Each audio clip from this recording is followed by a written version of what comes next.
గుంటూరు జిల్లా తెనాలిపట్నంలోని బోస్ రోడ్లో నూతనంగా ఏర్పాటు చేసిన కశ్యప్ ఆయుర్వేద వైద్యశాలను మాజీ శాసనసభ్యురాలు డాక్టర్ గోగినేని ఉమా గురువారం పలువురు వైద్యులతో కలిసి ప్రారంభించారు.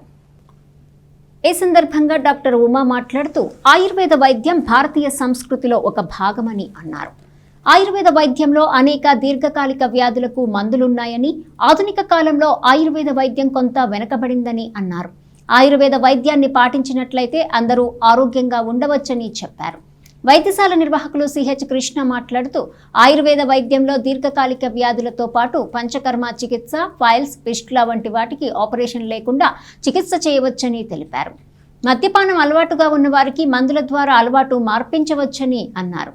కార్యక్రమంలో డాక్టర్ గోగినేని లక్ష్మీప్రసాద్, జి సాంబశివరావు, సాయి రామమోహన్ రావు, ముత్తేవి రవీంద్రనాథ్, డాక్టర్ ఆవుల చక్రవర్తి, చావా బాబ్జీ తదితరులు పాల్గొన్నారు.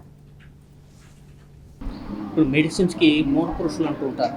దీనికి మూల పురుషులలా దేవుళ్ళనే మా లెక్క. తర్వాత ధనవంతులని ఇక చాలామంది ఉన్నారు. మేము చేసేటువంటి దాంట్లో సర్జికల్ అన్నిటి కూడా సుశ్రుతుడు చూస్తాడు. సుశ్రుతుడు టెక్స్ట్ బుక్స్ తీసుకుంటాం. చరకుడు అనేటువంటి వాడు ఉండేవాడు. అతని ద్వారా మేము మెడిసిన్స్ అన్నీ ఇచ్చేవాళ్ళం.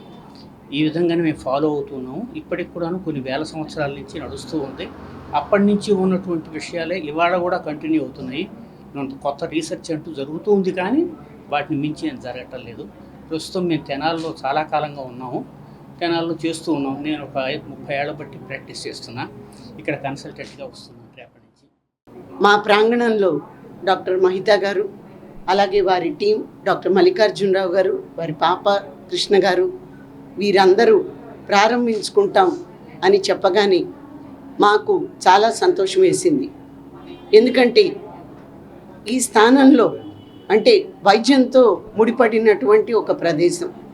1940లోని డాక్టర్ కృష్ణయ్య చౌదరి గారు, అలాగే 62 నుంచి మా మామగారు డాక్టర్ హరిప్రసాదరావు గారు, తర్వాత మా డాక్టర్ లక్ష్మీప్రసాద్ గారు, ఇలా ఒకరి తర్వాత ఒకరు ఇక్కడ పేదవారికి వారు చేసినటువంటి కంటి వైద్యం కానీ ఇతర వైద్యం కానీ అందరికీ చిరపరిచితమే.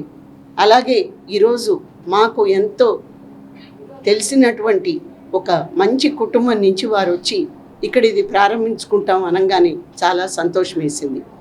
అలోపతిక్ వైద్యాన్ని నమ్ముకుని మేము ఉండవచ్చు, కానీ ఆయుర్వేదిక్ వైద్యంలో కూడా అక్కడ ఉన్నటువంటి మెళకువలు, దాని అవసరాలు ఇవన్నీ కూడా మాకు తెలుసు.